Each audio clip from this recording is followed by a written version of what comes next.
tathāgatagarbha in Sanskrit language, Tibetan language, Sangye Chi Rik. According to the teaching of Buddhism, particularly Mahayana Buddhism, everyone has a Buddha nature. Human beings, non-human beings, everyone has a Buddha nature from beginningless time. Now you ask question about what is the difference between the Buddha nature and the soul. I'm not really familiar with the term soul. I have a rough idea what the soul is when they talk about soul. My understanding is that in Buddhism we don't have a soul. We don't have a concept of soul. Because to me, soul, it sounds like some sort of a permanent thing within us, because nothing is a permanent. And instead of a soul, we have a consciousness, mind stream, and Buddha nature. The prominent text is Mahayana Uttara Tantra, which was taught by Maitreya Buddha many years ago, and one of the 5 teachings or texts that was brought to the earth by Arya Asanga. Asanga went to the Pure Land, Tushita Pure Land, received the teachings from Maitreya Buddha. One of the texts is called Mahayana Uttara Tantra. So according to this teaching, we all have Buddha nature. Now I'd like to explain a little more. There are 2 kinds of Buddha natures,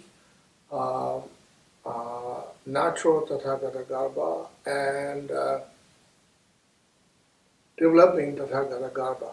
Okay, so natural tathāgatagarbha is something that is with us always, and developing tathāgatagarbha is that we have to develop. So in other words, the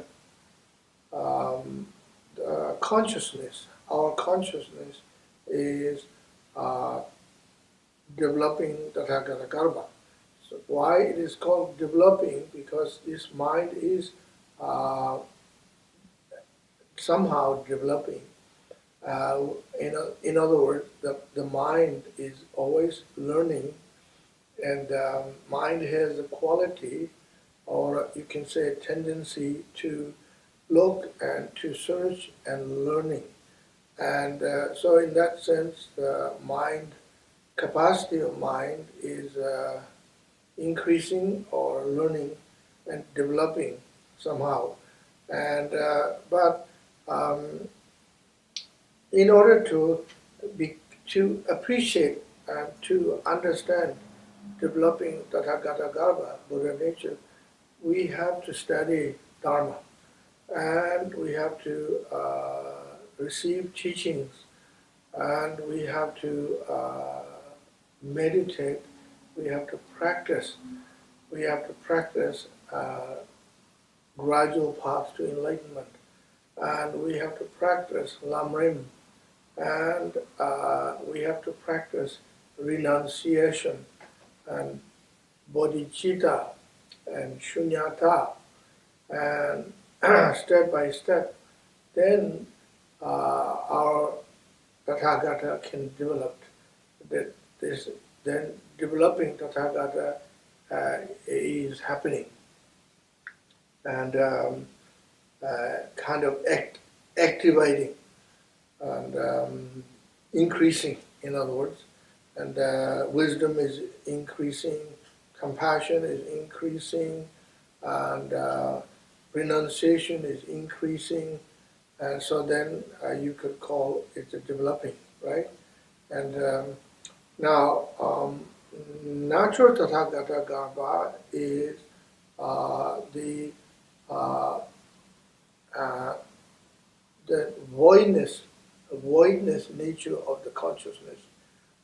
In other words, the shunyata nature of the consciousness is called natural tathāgatagarbha because naturally the consciousness is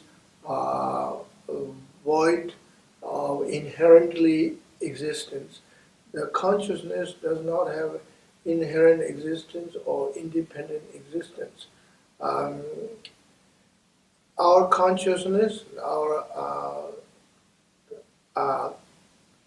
consciousness is perceiving and imputing labels on objects, seeing things, and depends upon subject and object and an object and relationship between subject and object, and subject and object of the consciousness is interdependent and dependent arising, and there is no inherently existence, and therefore consciousness is true nature of the consciousness is shunyata.